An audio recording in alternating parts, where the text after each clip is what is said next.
earnings conference call.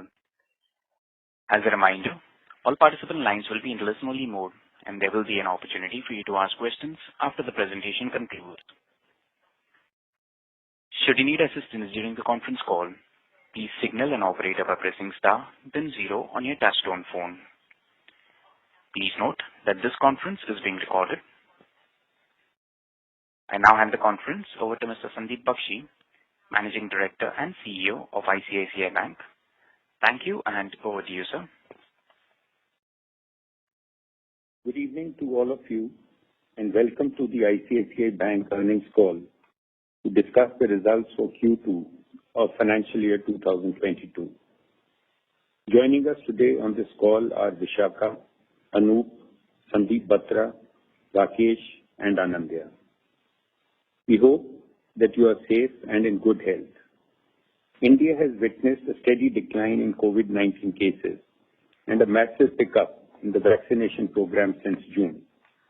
India has now crossed the milestone of administering 100 crore vaccination doses.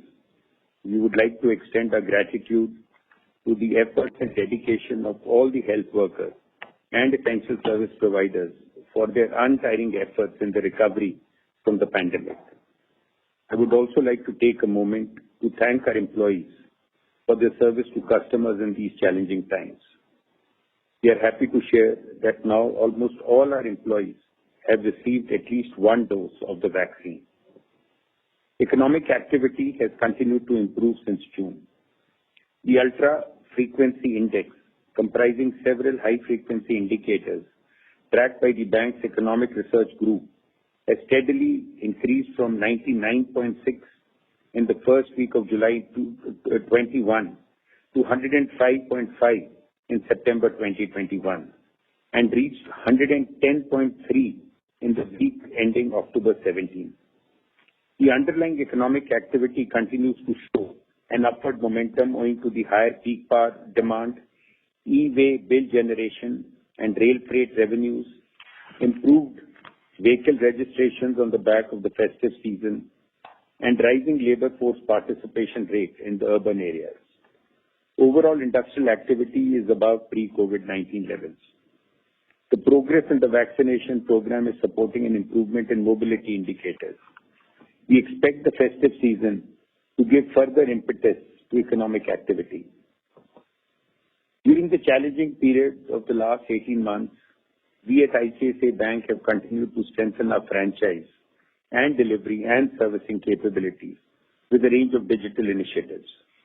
Our loan portfolio has performed well in the face of challenges posed by the two waves of the pandemic, behaving either in line with or better than our expectations. We aim to create holistic value propositions for our customers through our 360-degree customer-centric approach and focus on opportunities across client and segment ecosystems. Cross-functional teams have been created to tap into key customer and market segments, enabling 360-degree coverage of customers and increase in wallet share. We will continue to steadily grow our business and franchise within our strategic framework. Coming to the quarterly performance against this framework, growth. Number one, growth in the core operating profit in a risk-calibrated manner through the focused pursuit of target market segments. The core operating profit increased by 23.3% year-on-year and 10.6% sequentially to 95.18 billion rupees in this quarter. The profit after tax grew by 29.6% year-on-year and 19.4% sequentially to 55.11 billion rupees in this quarter, further strengthening our strong deposit franchise. Growth in deposits continued to be strong at 17.3% year-on-year at September 30, 2021. During the quarter, average current account deposits increased by 35.7% year-on-year and average savings account deposits by 24.9% year-on-year.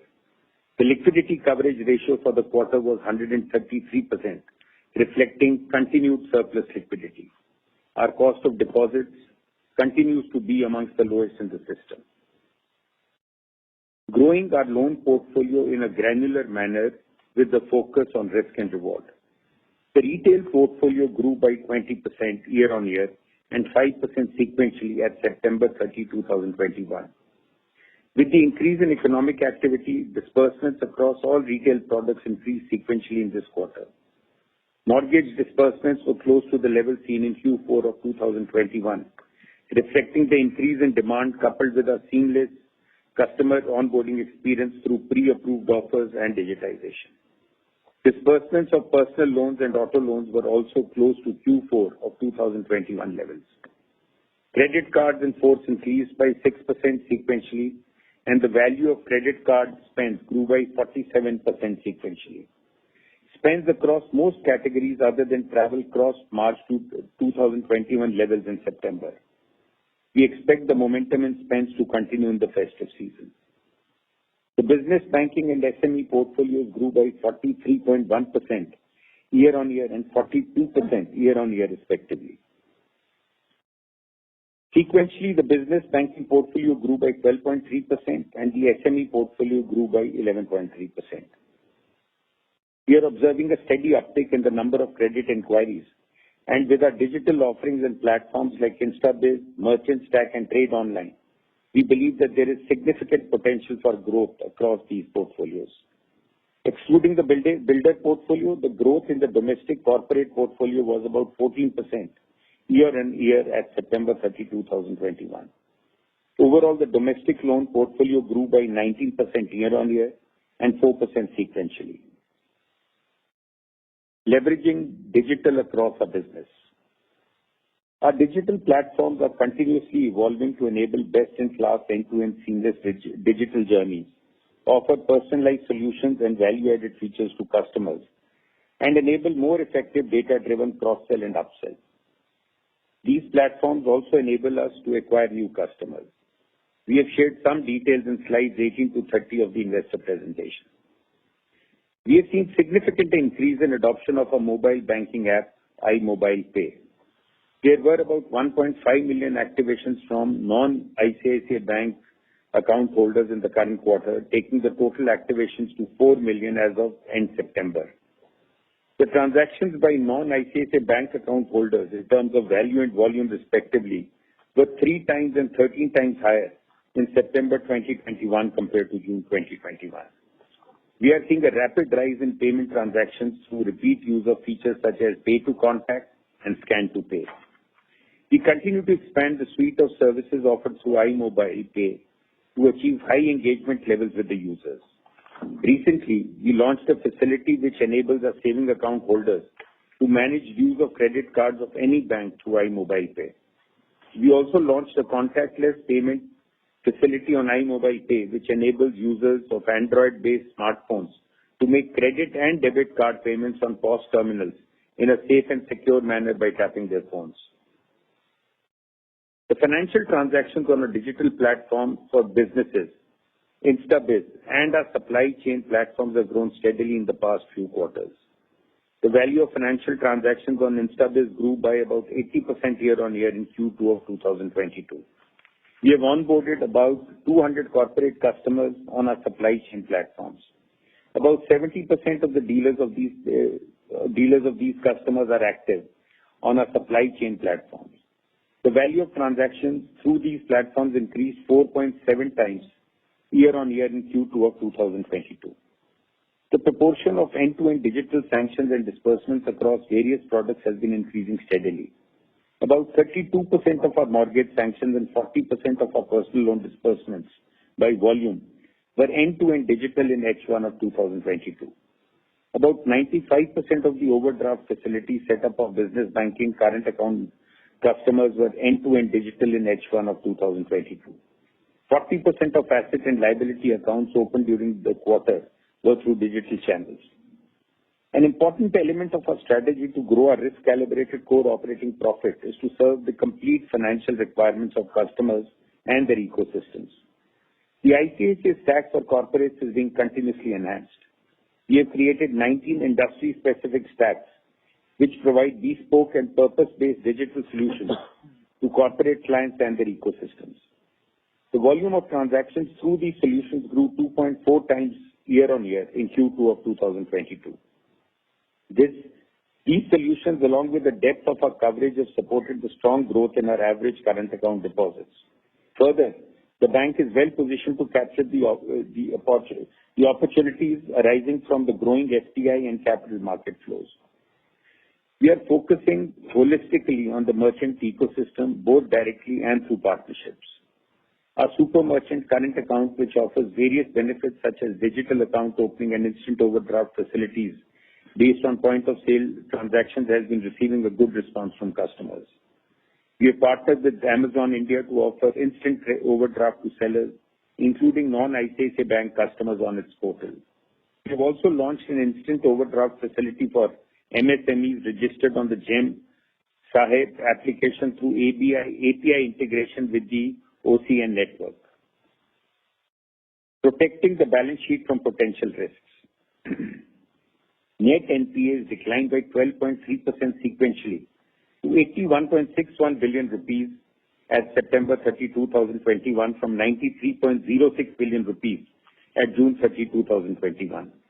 The net NPA ratio declined to 0.99% at September 30, 2021 from 1.16% at June 30, 2021.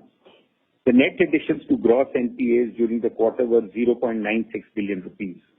The total provisions during the quarter were 27.14 billion rupees, or 28.5% of core operating profit and 1.44% of average advances. The provision coverage ratio on NPAs was 80.1% at September 30, 2021. The total fund-based outstanding to all standard borrowers under resolution as per various guidelines was 96.84 billion rupees, or about 1.3% of the total loan portfolio at September 30, 2021. The bank holds provisions of 19.50 billion rupees against these borrowers, which is higher than the requirement as per RBI guidelines. In addition, the bank continues to hold COVID-19 provisions of 64.25 billion rupees, or about 0.8% of total loans as of September 30, 2021. Maintaining a strong capital base. The capital position of the bank continued to be strong with a CET1 ratio of 17.33% at September 30, 2021, including profits for H1 of 2022. Further, the market value of bank's investments in listed entities of the group is about 1 trillion rupees. Looking ahead, we see many opportunities to grow our core operating profit in a risk-calibrated manner. Using ICICI Stack, we will create digital journeys and offer personalized and customized solutions to the customers to suit their life stage and business needs. We'll continue to build flexibility and agility in the bank to tap into opportunities across ecosystems. We believe that our ongoing investments in technology, people and distribution network, our prudent risk management practices and our strong balance sheet will enable us to drive growth in our core operating profit in a risk-calibrated manner. We continue to be guided by our philosophy of fair to customer, fair to bank, emphasizing the need to deliver fair value to customers while creating value for shareholders. We continue to focus on delivering consistent and predictable returns to our shareholders. I now hand the call over to Rakesh. Thank you, Sandeep. I will talk about the balance sheet growth, credit quality, P&L details, capital adequacy, portfolio trends, and performance of the subsidiaries. Starting with the balance sheet growth, the overall loan portfolio grew by 17.2% year-on-year and 3.6% sequentially at September 30th. The domestic loan portfolio grew by 19% year-on-year and 4% sequentially at September 30th. The retail portfolio grew by 20% year-on-year and 5% sequentially. Within the retail portfolio, the mortgage loan portfolio grew by 25% year-on-year and rural loans and auto loans by 16.1% each. The commercial vehicle and equipment portfolio declined by 5% year-on-year. Growth in the personal loan and credit card portfolio was 20.7% year-on-year. This portfolio was 724.16 billion rupees, or about 9.5% of the overall loan book at September 30th. The business banking portfolio grew by 43.1% year-on-year and 12.3% sequentially. The SME business, comprising borrowers with a turnover of less than 2.5 billion rupees, grew by 42% year-on-year and increased by 11.3% sequentially. The growth of the domestic corporate portfolio was 11.5% year-on-year. Excluding the builder portfolio, the growth was about 14% year-on-year. This was driven by disbursements to higher-rated corporates and PSUs across various sectors to meet their working capital and capital expenditure requirements. We are focusing on providing the full suite of banking products to corporate clients and their ecosystems. The overseas loan portfolio declined by 8.6% year-on-year and 3.5% sequentially at September 30th. The overseas loan portfolio was 5.1% of the overall loan book at September 30th. The non-India linked corporate portfolio reduced by 56.9% or about $1.1 billion year-on-year and 15.9% or about $154 million sequentially at September 30th. We have provided the breakup of our overseas corporate portfolio on slide 16 of the presentation. Coming to the funding side, average savings account deposits increased by 24.9% year-on-year and 4.3% sequentially. Daily average current account deposits increased by 35.7% year-on-year and 4.6% sequentially. Total term deposits grew by 12.5% year-on-year to 5.3 trillion rupees at September 30th. Coming to credit quality, net NPAs declined by about 12.3% sequentially to 81.61 billion rupees at September 30th from 93.06 billion rupees at June 30th. The net NPA ratio decreased to 0.99% at September 30th from 1.16% at June 30th. The net addition to gross NPAs was 0.96 billion rupees in the current quarter compared to 36.04 billion rupees in the previous quarter. There were net deletions of 5.54 billion rupees from gross NPAs in the retail and business banking portfolios and net additions of about 6.5 billion rupees to gross NPAs in the corporate and SME portfolios. The gross NPA additions declined to 55.78 billion rupees in the current quarter from 72.31 billion rupees in the previous quarter. The gross NPA additions from the retail and business banking portfolio were 46.24 billion rupees and from the corporate and SME portfolio were 9.54 billion rupees. The gross NPA additions from the corporate and SME portfolio were almost entirely from borrowers rated BB and below as of June 30th and devolvement of non-fund based outstanding to NPAs. The recoveries and upgrades from NPAs, excluding write-offs and sale, increased to 54.82 billion rupees this quarter from 36.27 billion rupees in the previous quarter. There were recoveries and upgrades of 51.78 billion rupees from the retail and business banking portfolio and 3.04 billion rupees from the corporate and SME portfolio. The recoveries and upgrades in the current quarter include upgrades of 11.67 billion rupees where resolution was implemented as per the RBI's framework. The gross NPAs written off during the quarter were 17.17 billion rupees. The bank sold gross NPAs amounting to 0.9 billion rupees in Q2 on a cash basis.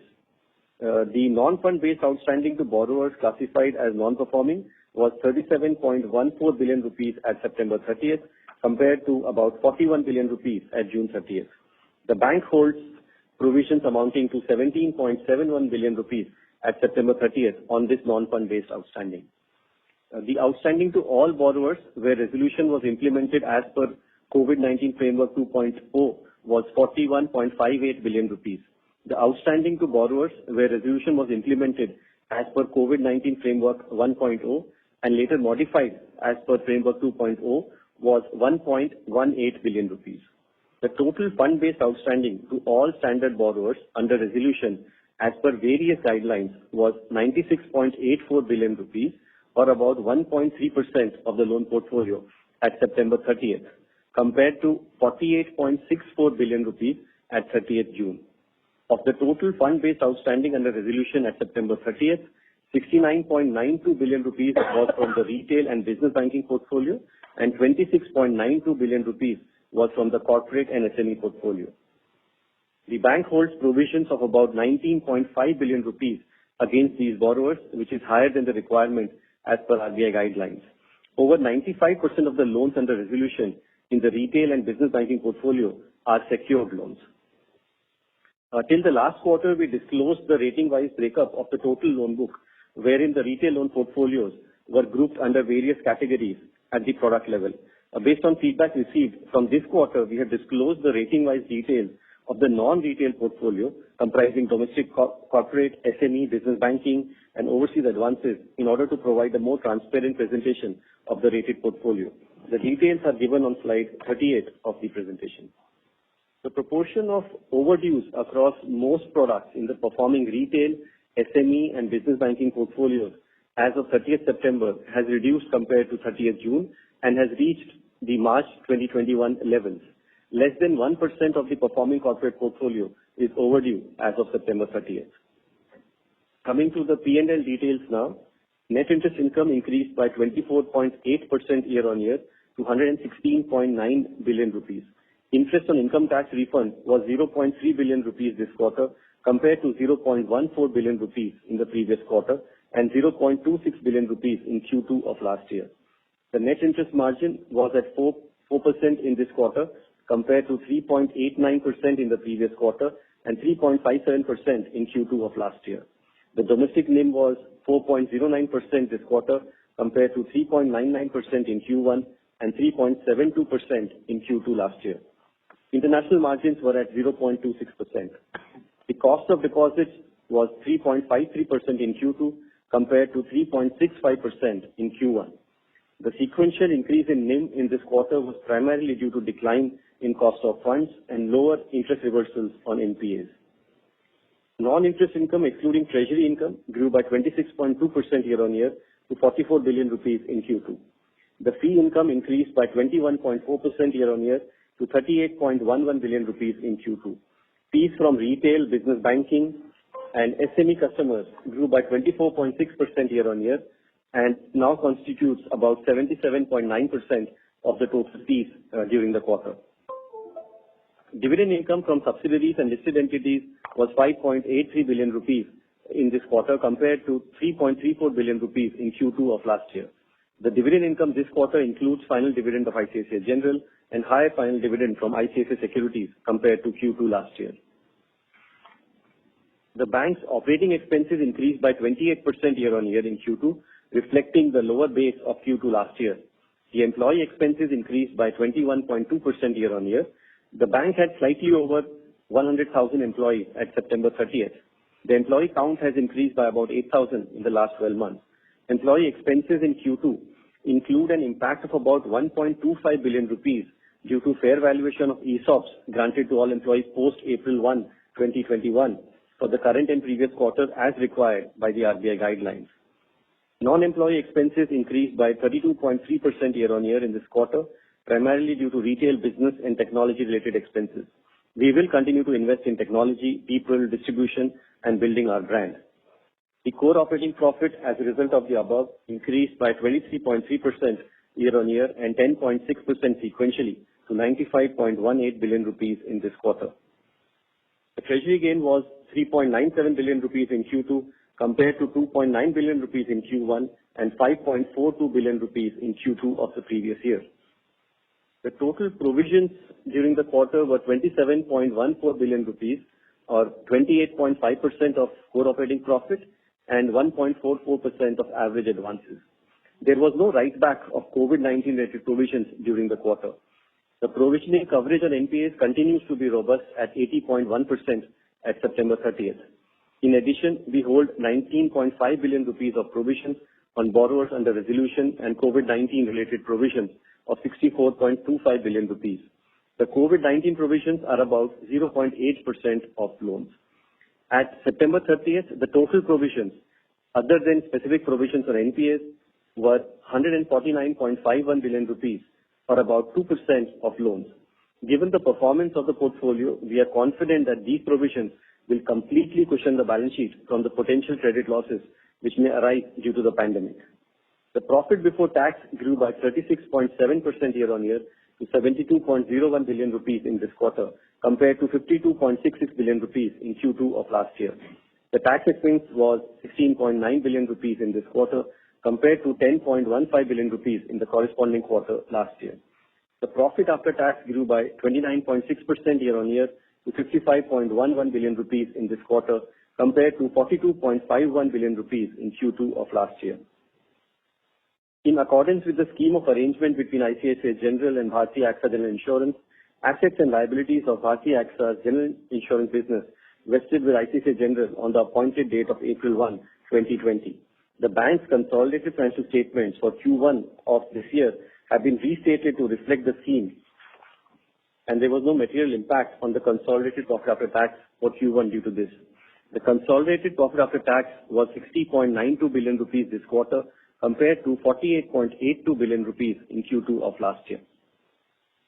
On capital, the CET1 ratio, including profits for H1, was 17.33% compared to 17.01% at 30th June. The Tier 1 ratio was 18.53% and total capital adequacy ratio was 19.52% at September 30th. Coming to some portfolio details, we have been growing our loan portfolio in a granular manner with a focus on risk and reward. Our retail portfolio has been built based on proprietary data and analytics in addition to bureau checks, utilizing the existing customer database for sourcing in key retail asset products through cross-sell and upsell and pricing in relation to the risk. In the business banking and SME business, our focus is on parameterized and program-based lending, granularity, collateral, and robust monitoring. Credit submissions in the overdraft accounts of business banking and SME customers have continued to grow consistently in this quarter and reached March 2021 levels in September. We have given further information on our retail and business banking portfolios in slides 37 to 47 of the presentation. The loan and non-fund based outstanding to performing corporate and SME borrowers rated BB and below was 127.14 billion rupees at 30th September compared to 139.75 billion rupees at 30th June and 119.29 billion rupees at 30th September 2020. The details are given on slide 39 and 40 of the investor presentation. Similar to the last quarter, other than three accounts, which are one each in construction, power and telecom sectors, the maximum single borrower outstanding in the BB and below portfolio was less than 6 billion rupees at 30th September. At 30th September, we held provisions of about 9.6 billion rupees on the BB and below portfolio compared to about 9.76 billion rupees of provision at 30th June. The builder portfolio, including construction finance, lease rental discounting, term loans, and working capital loans, was 228.14 billion rupees at September 30th, or about 3% of our total loan portfolio. Our portfolio is granular in nature, with a larger exposure being to well-established builders. About 13% of our builder portfolio at 30th September was either rated BB and below internally or was classified as non-performing. Coming to the subsidiaries and key associates, the details of the financial performance of subsidiaries and key associates are covered in slides 51, 52, and 71 to 76 in the presentation. The new business premium of ICICI Life grew by 45% year-on-year to 64.61 billion rupees in H1. The VNB margin increased from 25.1% in FY 2021 to 27.3% in H1. The profit after tax of ICICI Life was 2.59 billion rupees in H1 compared to 5.91 billion rupees in H1 of last year. ICICI Life had a net loss of 1.86 billion rupees in Q1, primarily on account of COVID-19 claims and provisions made for incurred but not reported claims.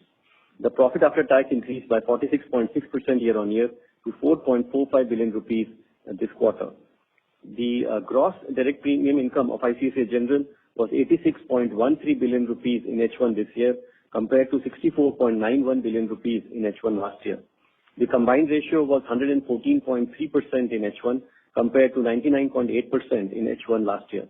The profit after tax was 4.46 billion rupees this quarter compared to 4.16 billion rupees in Q2 last year.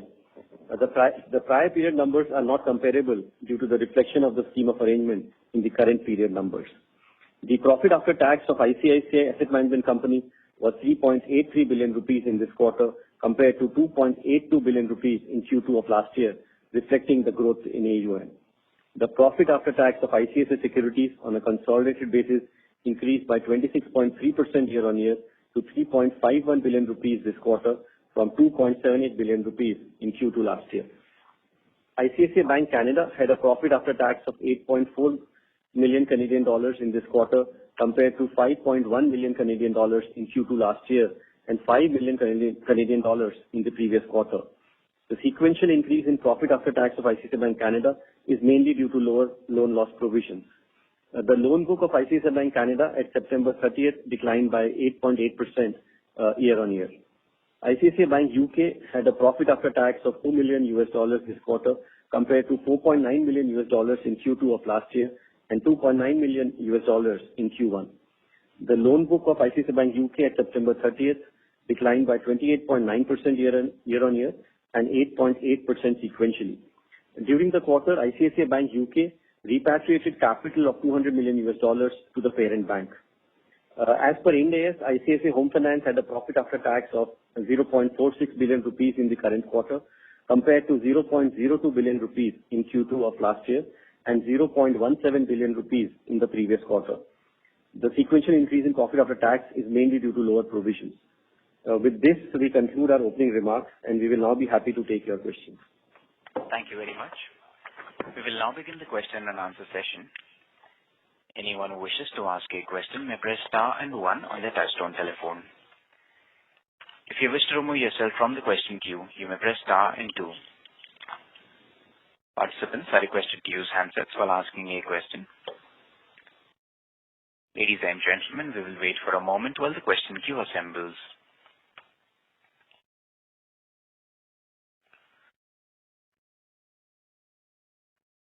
The first question is from the line of Mahrukh Adajania from Elara Capital. Please go ahead. Yeah, hi, congratulations. My first question is on provisioning policy. So was there any tightening of provisioning policy this quarter too? No, there is no change in provisioning policy that we have done during this quarter. Okay. And just in terms of restructuring, what would be the tenor of moratorium? How much moratorium on an average on retail loans? It would vary, across the products, but, maybe typically you can, say about a year or so. Got it. And just within restructuring, you said that 95% is secured assets, but it will follow the loan composition, right? There will be a higher proportion of mortgages. Would that be fair or? Yes, so the restructuring, it is, Mahrukh, spread across the portfolio. So indeed, there will be, the mortgage portfolio, commercial vehicles, as you know, that will be there. Some amount of, card loans, smaller amounts of business banking. So it's spread across. There's nothing specific to highlight on that. Got it. And my last question is on loan growth. So of course you've achieved very good loan growth, and from third quarter we hit a very high, the bank will hit a very high base as well. But given the loan demand that you see and given the under-penetration in your own liability accounts, would a 6 to 7% sequential growth be possible over the next few quarters? So, Mahrukh, as we have said, our focus is on growing the risk-calibrated core operating profit. I think, loan growth, is one of the drivers, which is there. And, depending on, the overall demand which is there, the risk that we perceive, the pricing which is there, we will look at, the growth numbers. So clearly there is, momentum that is there, and you are seeing that in the sequential growth. If you look at, business banking, SME, retail, a lot of initiatives that we have, taken also in terms of, on the digital side, on easing the customer onboarding process, the underwriting process. All of that is, helping in this. On the corporate side, again, we get to look at all the deals which are there in the market. But the market is, pricing loans in a certain way given the surplus liquidity. So our focus there, for example, is a lot more on the entire corporate ecosystem and looking at, the core operating profit, that we can generate and not just the loan growth. So we would not want to comment on any specific, sequential growth numbers, based on the opportunities which are there for us to increase our operating profit, we will grow. Sure. And any comment on corporate capex visibility? I'll ask Vishakha to just speak. Yeah. So not really, Mahrukh. I will look at, the capex and two, of course, the private corporates and the PSUs. and the government. So on the private corporate side, certain segment, yes, but not really in a big way. People are spending money on the capital expenditure more to balance the capacities and so on and so forth. But we see a good traction on the PSU and the government side. Got it. Thanks a lot. Thank you. The next question is from the line of Prakash Kapadia from Anived Portfolio Managers. Please go ahead. Yeah, congrats on a good set of numbers. I had two questions. Over the last few years, Mr. Kapadia, sorry to interrupt, but your voice is breaking up. May we request you to move to a better reception area, please? Yeah. Is it better now? Yes, sir. Yeah. I was asking, over the last few years, we've been focusing on cross-selling to, our existing customers, taking feedback on every transaction on the internet. So, if you could give us some sense, where are we in the cross-sell journey present date, and, something on assets and liabilities, where is the, more headroom for growth? And secondly, on mortgages, it's been doing pretty well as a sector. So, what are the trends we are seeing? Is it, restricted to top 10 cities? Is it across India, and do we expect the momentum to continue?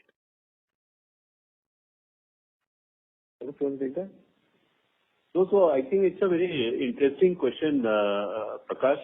So the way we look at it and way we do things is that if you look at the sheer number of customers, on the asset side will always be lower because mortgage the ticket size are very large, auto the ticket size are very large, etc.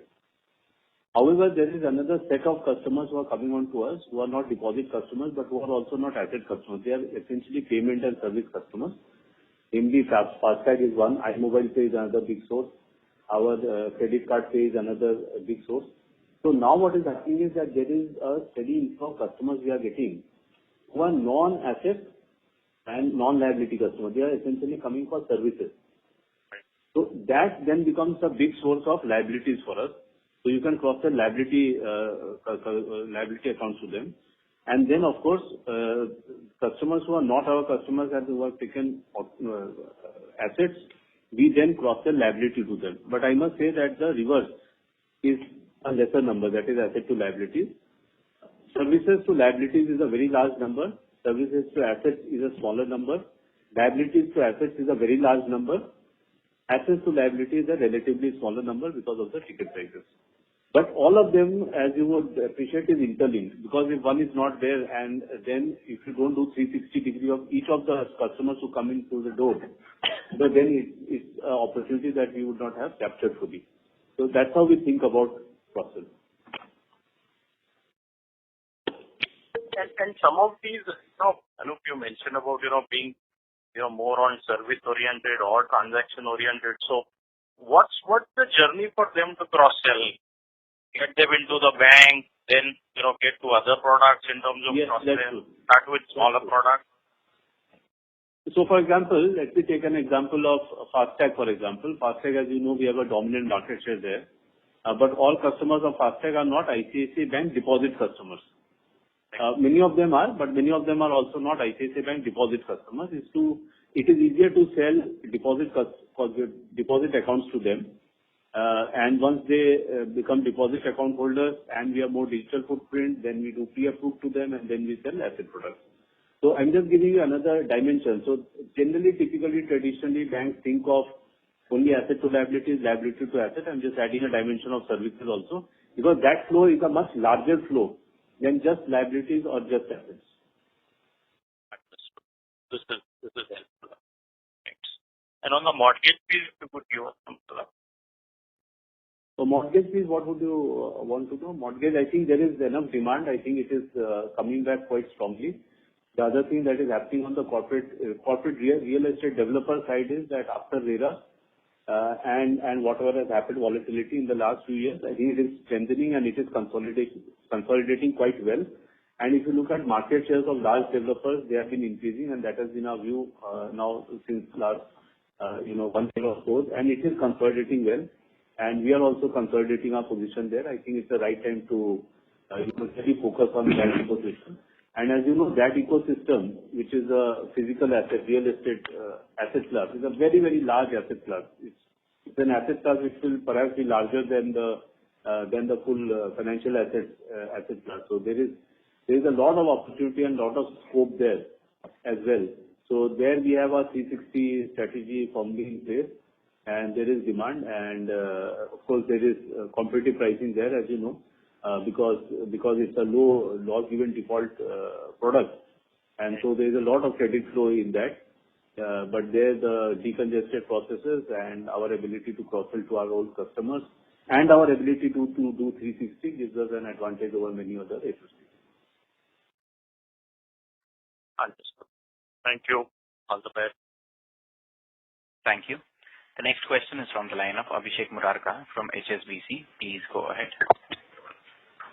Yeah, hello, good evening, and congratulations for the quarter. So couple of questions.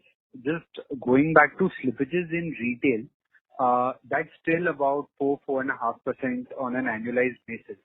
So just want to know where particularly is it coming from? Of course, all sectors are not recovering at the same rate. So is it, the contribution from commercial vehicles is higher, or where particularly it's coming from? Yeah, Abhishek, I think, like we have said earlier also, on the retail, business, I think, one has to look at the net additions also, because a lot of the gross additions that you see, they get, recovered or upgraded in the same quarter, also. So of course, this quarter, the recoveries and upgrades are much higher than usual, partly reflecting the fact that, Q1, we had, very high additions. But to say on an overall basis, the numbers that we have seen in the current quarter on, retail, rural, business banking, SME, they have pretty much been in line, with our expectation. And across portfolios, if you look at it, I think we have pointed out in the past that commercial vehicles is one segment, where the stress has been there, even prior to the COVID period, and over the last 18 months that has kind of, continued. Otherwise, I think across portfolios, if you look at the additions and deletions, it has been, a reasonably stable trend. And the good thing is that the overdues on the portfolio also, which I mentioned earlier, they have now, come back to the March, 21 level. In June, they have got again elevated because of the second wave. So the overdues have also, come down across, again, retail and the business banking portfolio. Sure. And just continuing that, so I know you said on restructured that, it's again sort of proportionate to the loan book, but last quarter, for instance, you had highlighted that housing, LAP, gold, those segments had seen relatively higher restructuring. Would it be fair to say that it's the same kind of concentration this quarter in your restructured also? So last quarter, actually, the gold loans was, or the loan against, gold jewelry, that was, we had seen higher amount of NP additions in Q1, because of the challenges on the collection side. And this quarter, actually, we have seen a fair bit of recoveries, coming in from that portfolio. So again, on the restructuring, if you look at it, where we have implemented the COVID 2.0, the aggregate number itself is only 40 billion rupees. So that is, spread across. There is some in, home loans. Within that, yes, LAP will be there, commercial vehicle, auto, and a little bit in SME and business banking. So nothing really concentrated there, Abhishek, to, kind of point out. Okay. And just from a, looking forward perspective, this overall slippage rate of 3.5, how long before it, let's say, hits a 2% kind of run rate? Are you seeing that kind of recovery in the economy where you can think that, maybe 2 quarters down the line or 3 quarters down the line, you'd be trending towards a normalized slippage rate? So, again, if we for a moment keep aside the pandemic and, third wave and all of that, I think we are, heading in a direction where it should, get to a normalized level. I think the indicator for that is always if you look at the overdue book, if it is higher than normal, you would expect, slippages to be also, higher. And I think the overdues have, come down to us, for us and down to, the March 21 levels, which were pretty close to a normal, level as well. So I think we should start seeing that. Again, I would, request you to look at on the retail side, there is, fair bit of addition, deletions and all that happens. So from a, from that perspective, I think we should get to a normal level, pretty soon. Sure. And just second question on NIM, just anything in terms of what should be the read-through going forward? Because your composition of relatively higher yielding products would continue to increase looking at the growth rates. So do you see, further uptick from 4.1 levels? I think last quarter also we had said that, we would try and protect our NIM at the level at which it was in, Q1, which had seen a sequential increase. This quarter, definitely the fact that the net NPL additions are, pretty much negligible, has helped because, interest reversal and all of that is not there. Plus, because of the NPA deletions, you kind of, collect interest, which was not booked earlier. So that has, helped in the current quarter. So I think if you look at more, the H1, NIM, which was at about 3.94%, I think our endeavor will be to, to protect the margin at those levels. I think the moving parts are definitely the competitive intensity, which is there across all the segments of lending. As you would have seen, we have really not been price leaders across any of the products or segments. Right. But yes, we would, kind of, bring down our prices if required, based on what we are seeing in the market. The cost of deposits has really been something which has helped us in, improving our margins. Even in this quarter, we saw a 12 basis point decline in the cost of deposits, driven by the 35% growth in daily average, current account deposits, 25% growth in savings account, balances. So, these are the variables which are there. Overall, of course, the interest rates will, inch up as RBI kind of normalizes the liquidity in the system. So how the repo rate moves and the funding cost moves, all of those will be variables which will come into play, maybe towards the end of the year or in the first half of second year. We will be focused on, pricing our loans, appropriately to, get the required, returns. Sure. Thanks so much, Rakesh, for the explanations, and all the best to the team. Thank you. Thank you. Thank you. The next question is from the line of Nitin Aggarwal from Motilal Oswal Securities. Please go ahead. Yeah, hi, good evening and congratulations on good results. So firstly, while our mortgage growth has been quite strong, but just to understand if you are seeing any impact on growth in the metro and the tier 1 cities as other banks are now competing aggressively on rates.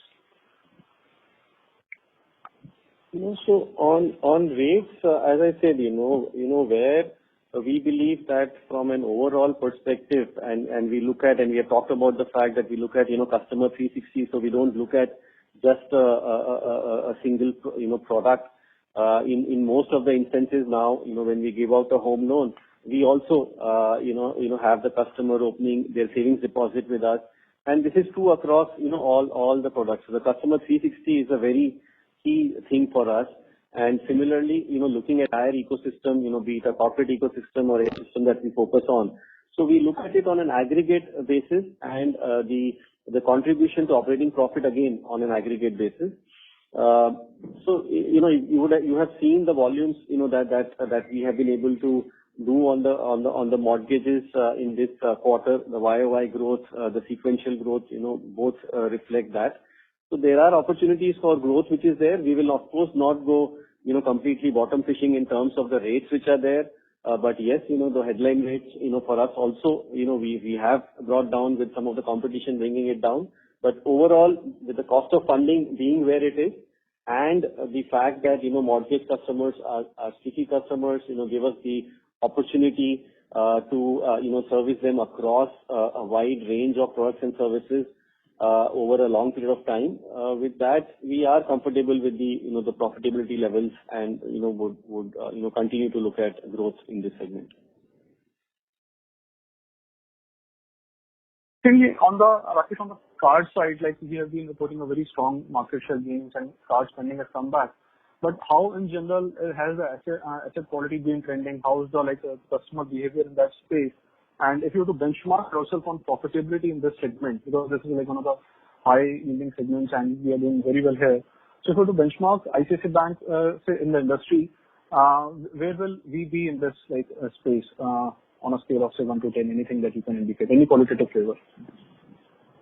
So, credit cards is again an important, product, like mortgage is a long-term product. Credit card is a product which is, used frequently by the customer. So you kind of end up, getting an opportunity to service the customer on an ongoing basis. So it's a clear focus area, for us, and Anup has, talked about it in the past as well.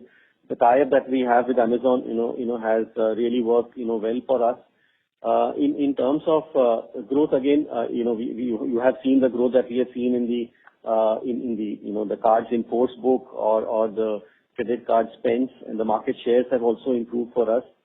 In terms of profitability, again, it's not that we have the numbers of all the players in the market, so difficult to comment, in terms of on a comparative basis. But credit card is always a portfolio, where the returns have been pretty good. And if you look at the experience in the last 18 months through the COVID period, the numbers in terms of NP additions or credit losses, given the pandemic, have actually been clearly been better than what we would have expected. So those are the trends which are there. Anup, you want to add something? No, I think. Okay. Sure. And lastly, if you can also comment on the performance of ECLGS portfolio, how has been the collection efficiency trends in this portfolio and for loans which are out of moratorium? So I would say something similar to what we said in the last quarter's call. So overall, our focus on while implementing the scheme was to restrict ourselves to customers who we thought where the business models are not broken, and we would have the ability to recover on these loans. So overall, that means that it's not a portfolio where we are overly worried. But indeed, some of the customers under ECLGS would have been customers who would have had stress. Relatively, it would be higher than on the rest of the portfolio. So there could be NPL additions which could be somewhat higher than the rest of the portfolio, but we don't think that it is going to be anything which is material. We have about close to 140 billion rupees of loans under the ECLGS 1 scheme, about 20 billion rupees on the ECLGS 2 scheme, and we are quite comfortable with what we are seeing in terms of the trend there. Sure. Thank you, and wish you all the best. Thank you. Before we take the next question, a reminder to the participants, please limit your questions to 2 per participant.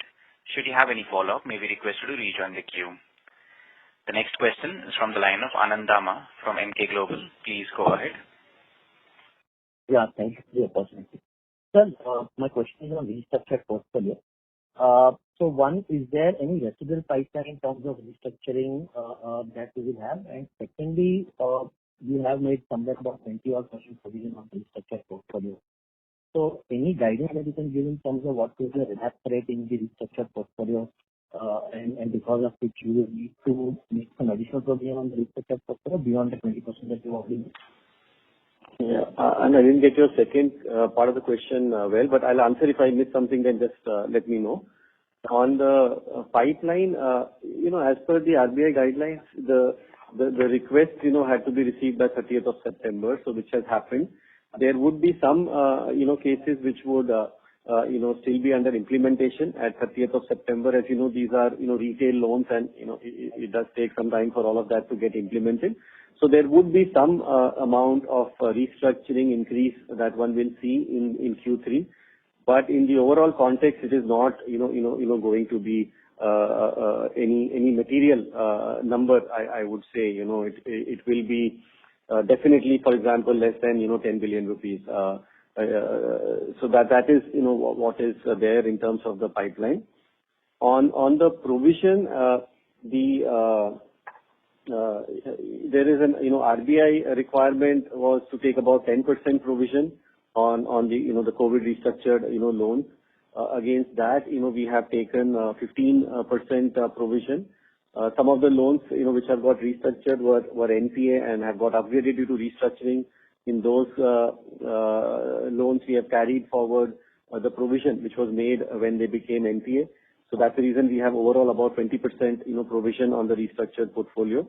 As I mentioned earlier, it's predominantly, secured portfolio which has got restructured. So, we would expect to recover and collect on these. But it's something that we will, assess on a quarter-on-quarter basis. At any point of time, we believe there is, higher provision requirement. We would be happy to make that. One should also consider that we, in any case, have, 64.25 billion rupees of, COVID-related provisions, as well. If you look at the numbers that we have, put in our release, where is that the RBI requirement, for disclosure.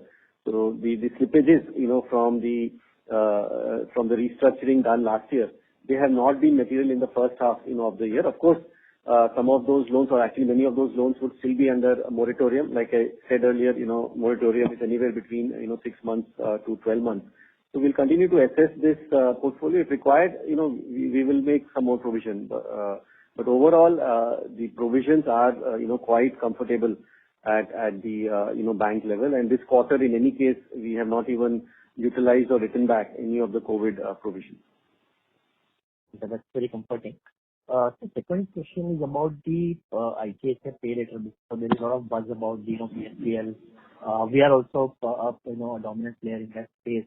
Is it possible for you to give some trend in terms of how that is playing out? The ICICI Amazon card has done very well. So if you can provide some numbers in terms of your ICICI Pay Later book, that would be great. Pay Later. So the numbers I don't think we have provided, but see the whole spectrum of credit in this space is becoming very, very interesting. So you have normally the credit card, which is a fantastic instrument, a very flexible instrument. Then of course you have the EMI. You can have EMI on debit card. You can have EMI on credit card.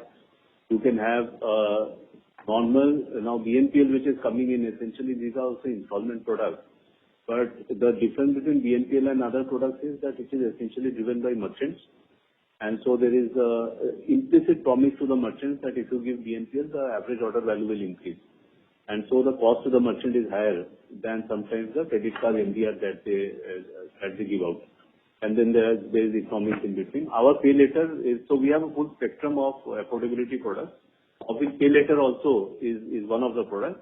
A credit card being other products, our EMI on debit card being another product, EMI on credit card being another product.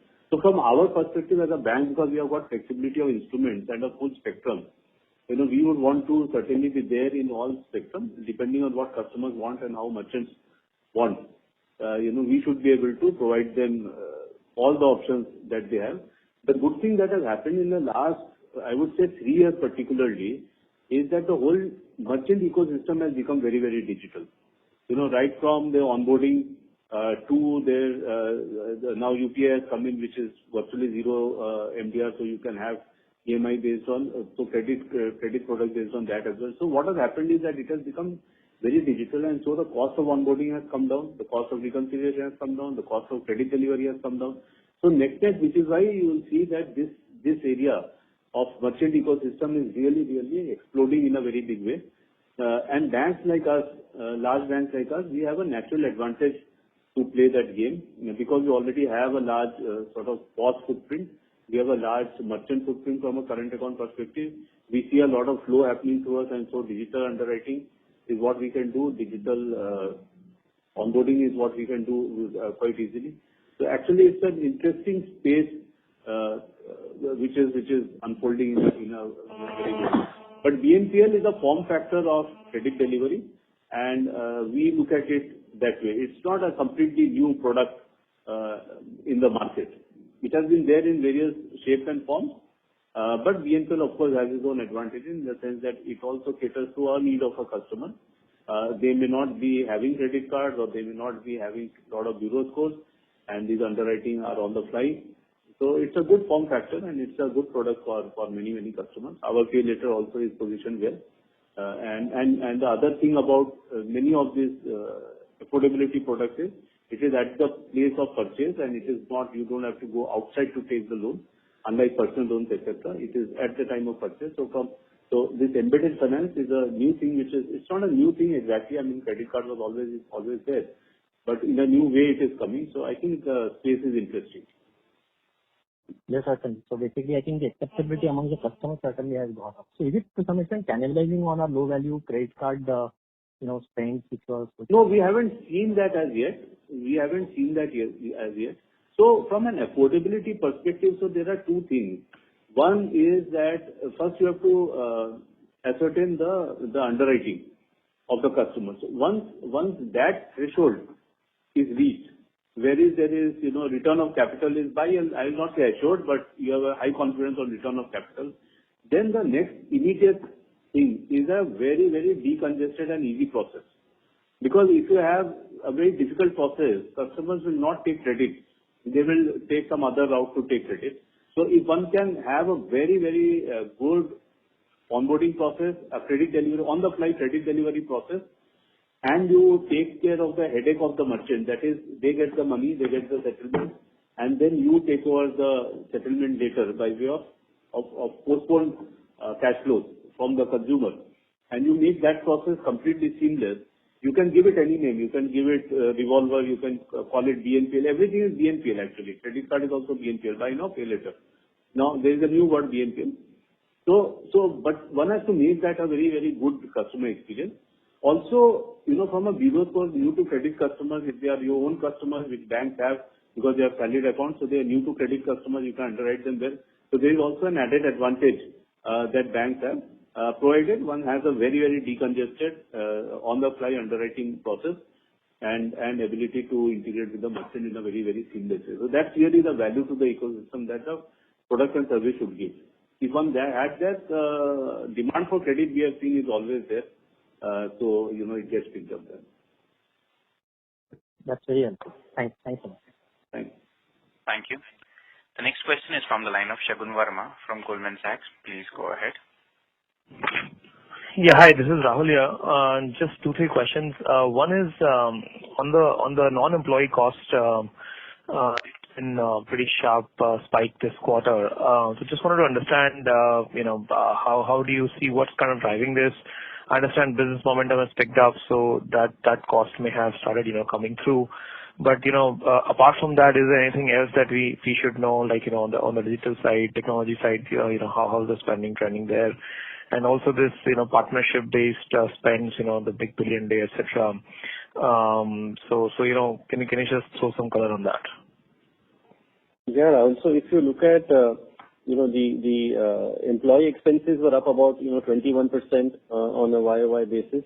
We have seen, about 7 to 8% increase in the number of employees on an average, last Q2 to this Q2, and some increase in the salaries, all of that together, along with the ESOP, cost that came in this quarter, would account for that increase. On the non-employee expenses, there's clearly, two sets of categories. The category which is growing is virtually all which is linked to business. So that would be, of course, the technology-related costs, the retail, business sourcing, related costs. We have been buying a fair bit of, priority sector lending certificates as well. That cost, has gone up. Like you mentioned, sales and, advertisement, promotion, those costs have gone up. So all of these are costs which are, we believe productive, good costs to improve, these are core operating profit. The other costs, more of, administrative and infra kind of costs, those have grown in single digits actually this period. One thing to keep in mind is that if you look at last year Q2, we had about a 5% decline in our, operating expenses. So the base for us was indeed much lower, last Q2. So some bit of that impact is as well there. Having said that, clearly in terms of the expenses, that is there. We are, at a 20% or, thereabouts, kind of a run rate on expenses, where we are, currently running. And that's the trend, in the absolute near term, which one is seeing. Okay. And then, Rakesh, just to put simply, I mean, if you were to look at this cost from, let's say, growth-oriented cost or maintenance-oriented cost, how do you all kind of, view this? I mean, this cost is necessary from a go-forward basis? So the way, Rahul, in the bank we run it is that, each of the businesses, look at, have a, risk-calibrated core operating profit as their key metric. As part of that, expenses is one of the variables. And, each of the business teams, then looks at it. And there is always a trade-off. One can always end up with, lower cost in the near term if you kind of, sacrifice a bit on the long-term growth, opportunity. So that is something that we don't do. So some of these expenses are indeed, which are building franchise. Maybe, they will, show results in 12 months, 18 months, kind of a, time frame. But overall, we are committed to growing the risk-calibrated, core operating profit. So the increase in expenses that we have, we will continue to, work on improving our revenues also, in line with that. Given the pandemic, actually, some of the numbers have been a bit up and down, like I said. So last year, some of the expenses were lower, and this year you will see, the growth in expenses to be higher. I think from next year, one will see a slightly more normalized number, but it would still be, a growth which is, high, on the expenses side. So the cost to income ratio should then be in a narrow corridor, is what I'm taking away. Is that a fair understanding? That is something, Rahul, for you to take away. We don't focus on that ratio per se. I think, for us, the entire focus is on the core operating profit. If we are growing that well, and that means, cost income ratio goes down 2%, goes up 2%, it's actually fine. In the longer term, definitely, we believe that we should be able to grow our revenues at a faster pace than expenses. But in the near term, there are some of these spends which, we will be incurring. All right. Thank you so much, Rakesh, and good luck. Thanks. Thank you. The next question is from the line of Prakhar Agarwal from Edelweiss. Please go ahead.